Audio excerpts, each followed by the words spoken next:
क्योंकि मुख्यधारा के मीडिया में काम करता हूं, एबीपी न्यूज के साथ करियर शुरू किया, फिर जी न्यूज के साथ काम किया और फिलहाल इंडिया न्यूज के साथ काम कर रहा हूं। तो मैं अपना कुछ अनुभव ही साझा करूंगा आपसे कि मुख्यधारा के मीडिया में आप जब अपनी जाति बताते हैं, दो तरीके हैं काम करने के मुख्यधारा में या किसी भी दूसरे विषय में। एक तो आप अपनी जाति छुपा लीजिए, मत बताइए कि किस जाति के हैं। मेरा नाम सुमित चौहान है तो चौहान से पता नहीं चलता कि आप किस जाति के हैं। लेकिन जब आपका सामने वाला जो आपसे सीनियर है वो पूछता है कि मेरे वहां तो चौहान दलित लगा लेते हैं, वो कहते हैं कि हम राजपूतों के वंशज हैं, वो जानना चाहता है कि आप किस जाति के हैं। वो ये पता करने की कोशिश करता है कि आपकी जाति क्या है, कहीं इस जाति के पीछे आप दूसरा सरनेम चुराकर सवर्णों की जमात में खड़े होने की कोशिश तो नहीं कर रहे हैं। एबीपी न्यूज का मैं आपको थोड़ा सा एक अपना अनुभव बताऊंगा। करियर के लिहाज से मेरे लिए अभी भी जोखिम भरा है कि मैं वहां के पर्दे खोल रहा हूं, लेकिन जो सच है वो जरूर बताना चाहिए। शुरुआती दौर में जब मैंने एबीपी न्यूज से, ये तालियां उनके कानों में पड़ेंगी और मेरे लिए फरमान जारी होगा लेकिन मुझे चिंता नहीं है। एबीपी न्यूज में मैंने जब अपना करियर शुरू किया, मेरे सीनियर, मुझे करीब 6 महीने हुए थे, एक सीनियर से ऐसे ही दलित विषयों पे बात हो रही थी। किसी दलित मुद्दे पे, उस समय ऊना कांड हुआ था, ऊना कांड में दलितों को पिटाई की गई थी, तो उस विषय पे हमारी बात हो रही थी। तो मेरे जो सीनियर है उन्होंने कहा कि जिस तरह से, बहुत ही कड़े शब्द हैं, बहुत ही दुखद शब्द हैं, लेकिन मुझे बताने पड़ेंगे क्योंकि हम जो महसूस करते हैं वो बताना चाहिए। मेरे सीनियर जर्नलिस्ट जो करीब 15 साल से मीडिया में काम कर रहे हैं, उनका कहना था कुत्तों को और दलितों को घी हजम नहीं होता, और जिस तरह से उनको आप लात मार के रखते हैं वैसे ही इनको आप कंट्रोल नहीं रखेंगे तो ये बिगड़ जाएंगे। ये एक उस आपकी जाति के उस नवयुवक पत्रकार के लिए, जब वो किसी मीडिया हाउस में काम करने के लिए अपने सीनियर से सीखने के लिए जा रहा है, तब उसको इस तरह की बातें बोली गई। तो आप सोचिए आपका कॉन्फिडेंस कितना टूट जाएगा, आप कितना लो फील करेंगे, कितना इमोशनली फील करेंगे। लेकिन क्यों, हम बाबा साहब की औलाद हैं और नारा लगातार लगाते रहते हैं कि हम अम्बेडकरवादी हैं और संघर्षों के आदी हैं। तो हमें किसी भी विषय में, जब किसी भी फील्ड में हम नौकरी करते हैं या कोई भी काम हम करते हैं, तो हमें उस फील्ड का मास्टर बन जाना चाहिए। आप उस फील्ड में इतना ताकतवर के साथ, इतनी कामयाबी के साथ अपने काम को कीजिए कि सामने वाले का मुंह बंद कर सकें, क्योंकि हमारे पास सिर्फ और सिर्फ अपना काम है।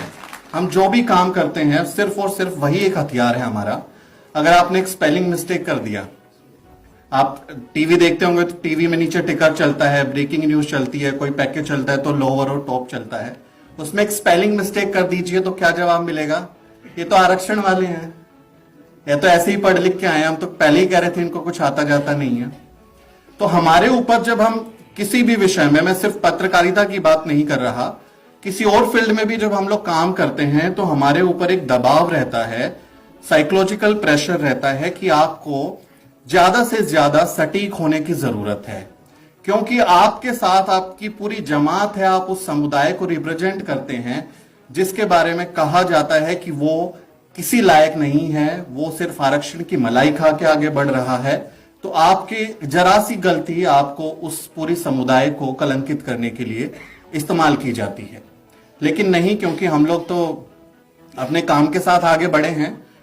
एबीपी न्यूज में बहुत सारे ऐसे एग्जाम्पल्स रहे, बहुत सारे अनुभव रहे जो जाति विशेष के साथ रहे हमारे।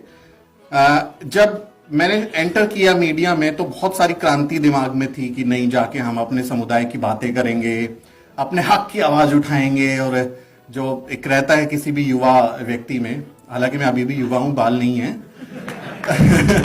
तो वो जो चश्मा था युवा पत्रकार का, वो मीडिया हाउस में जाने के बाद टूट गया, बहुत ही बुरे तरीके से टूट गया। समझ में आया कि रोजी रोटी के लिए ये काम करना है, लेकिन अपने जो अंदर की जो बात है, जो आपका जमीर है, उसको मारने नहीं देना है। तो जहां संभव होता है, जहां भी हम अपने हक की बात रख सकते हैं, हम जरूर रखते हैं। मैं एबीपी न्यूज में अकेला दलित पत्रकार था, मैं इंडिया न्यूज में अकेला दलित पत्रकार हूं, और मैं जी न्यूज में अकेला दलित पत्रकार था। उन सबके बीच में जब आप काम करते हैं, आप डिसीजन मेकिंग लीजिए, आप स्टोरी आइडियाज डिस्कस कीजिए, आप किसी भी विषय पे जब तय होता है कि हमको क्या स्टोरी करनी है, आप जब रिप्रेजेंटेशन की बात आती है तो आप वहां पे नुमाइंदगी करते हैं अपने समुदाय की, और कोशिश रहती है कि कहीं से भी अगर हम कुछ भी मदद कर सकते हैं किसी विषय पे तो हम उसको करने की कोशिश करते हैं।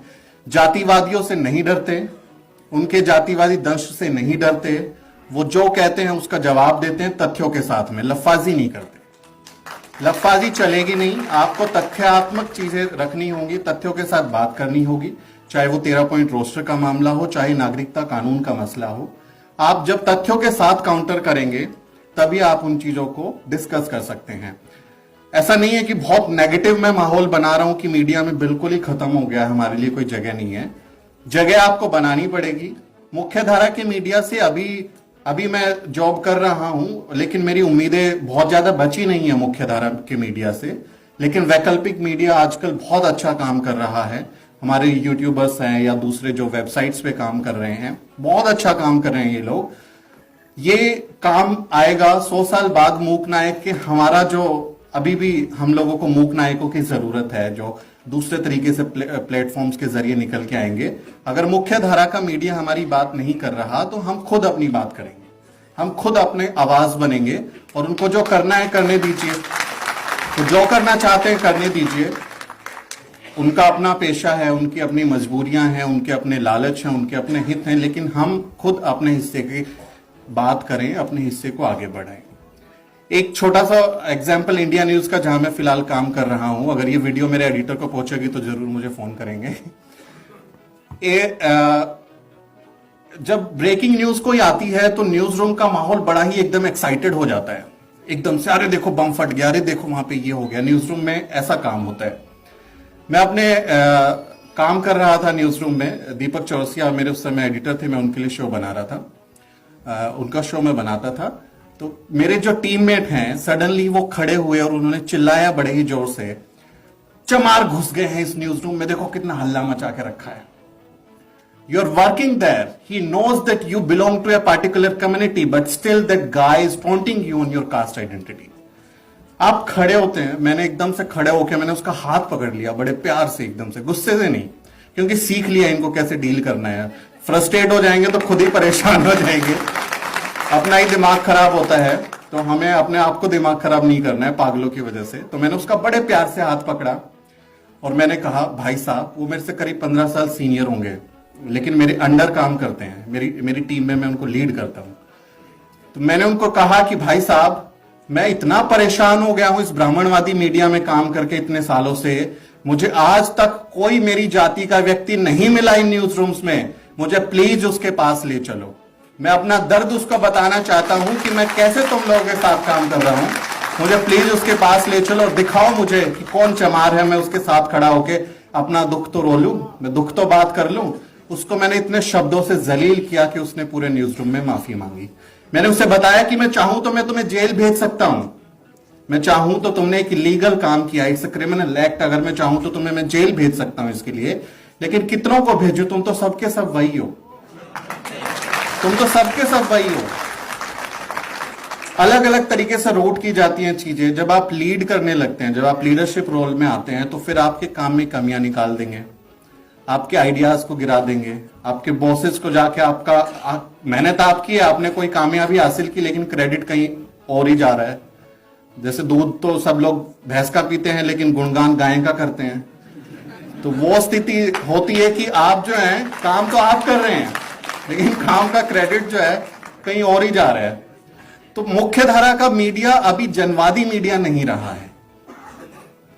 पेशे में हूं तो समझ गया, चश्मा टूट गया। मुख्य धारा का जो मीडिया है वो जनवादी मीडिया नहीं रहा है। कोशिश ये है कि मैं बहुत जल्दी उसको छोड़ दूं। फिलहाल परिवार चल रहा है तो काम कर रहे हैं, लेकिन कोशिश है कि बहुत जल्दी उसको मैं छोड़ दूं। कल ऑफिस जाना है, बट अभी मैं मेडिकल लीव पे हूं, तो एक हफ्ता और नहीं जाऊंगा। तो ये सारी चुनौतियां हैं, लेकिन ऐसा नेगेटिव बिल्कुल मत महसूस कीजिएगा कि हम बिल्कुल ही एकदम दीनहीन हैं, हम कुछ कर नहीं सकते, हमें पत्रकारिता में नहीं जाना चाहिए। नहीं, हमें जाना चाहिए और हमें अपनी जगह खुद बनानी चाहिए और तथ्यों के साथ जाना चाहिए, विश्वास के साथ जाना चाहिए, और जो भी आप काम करते हैं उसमें कमी की गुंजाइश मत छोड़िए। चाहे आप किसी भी विषय में काम कर रहे हैं, कमी नहीं होगी तो सामने वाले का मुंह आप बंद कर पाएंगे। और उनसे उम्मीद मत पालिए कि वो आपके मुद्दों को दिखाएंगे, वो उनके मुद्दों को दिखाएंगे जिनको, जहां से पेमेंट हो रही है, सीधा बोले तो जहां से पेमेंट हो रही है, जहां से चीजें चल रही हैं उनकी, तो वो उनके मुद्दों पे ही काम करेंगे, उनके मुद्दों को ही दिखाएंगे। लेकिन मुख्य धारा का मीडिया भयंकर रूप से जातिवादी है, भयंकर भयानक रूप से जातिवादी है कि वो आपको इतना परेशान कर देंगे, वो आपको इस तरह से घुट देंगे, आपको घोट देंगे। अभी हमारी साथी मीना कोतवाल आने वाली हैं, वो बीबीसी के साथ काम करती थी, बीबीसी हिंदी के साथ। उसको जातिगत रूप से इतना परेशान किया गया कि उसने 2 बार आत्महत्या करने की कोशिश की। तो वो प्रेशर लगातार आपको अलग अलग तरीके से रूट किया जाता है, आपको परेशान किया जाता है। लेकिन मेरा तो नारा यही है, अभी एक्सीडेंट हुआ था, 4 महीने से बेड रेस्ट पे हूं। पहला कार्यक्रम है जो अशोक जी के सौजन्य से आप आया हूं, क्योंकि इतना बड़ा इवेंट था तो मैं मिस नहीं करना चाहता था कि इतिहास में मैं मेरा फोटो ना हो, जब मैं अपने बच्चों को दिखाऊं कि देखो मूक नायक का जो 100 साल पूरे होने का जश्न था, मैं उसमें शामिल था, तो इसलिए मैं आया। तो हमारा जो सबसे प्यारा नारा है, हम अंबेडकरवादी हैं और संघर्षों के आदी हैं। तो ये नारा हमेशा आपको एनर्जी देगा, ये नारा हमेशा आपको प्रेरित करेगा। जब आप अपनी तकलीफ को देखेंगे कि मेरे साथ जातिवाद हो रहा है, अरे देखो उसने तो, मैंने ये काम किया था, उसने तो रिजेक्ट कर दिया। आप याद कीजिए कि बाबा साहब जब बड़ौदा में गए थे काम करने के लिए, उनको घर नहीं मिला था। आप याद कीजिए कि वो कैसे लंदन स्कूल ऑफ इकोनॉमिक्स में पढ़ते हुए पार्ट टाइम जॉब करते थे और फिर उन्होंने कैसे अपने आप को सक्सेस किया। आप याद कीजिए कि कैसे उनके बच्चे बीमार थे और वो इलाज कराने की बजाय हमारे लिए मेहनत कर रहे थे। तो हमें उनसे प्रेरणा लेनी चाहिए। हमें सावित्रीबाई फुले, फातिमा शेख, हमारे पेरियार साहब, काशीराम साहब, इनके जीवन को जब अगर आपने पढ़ लिया, उनको अगर समझ लिया, तो आप कभी लो फील नहीं करेंगे। आपको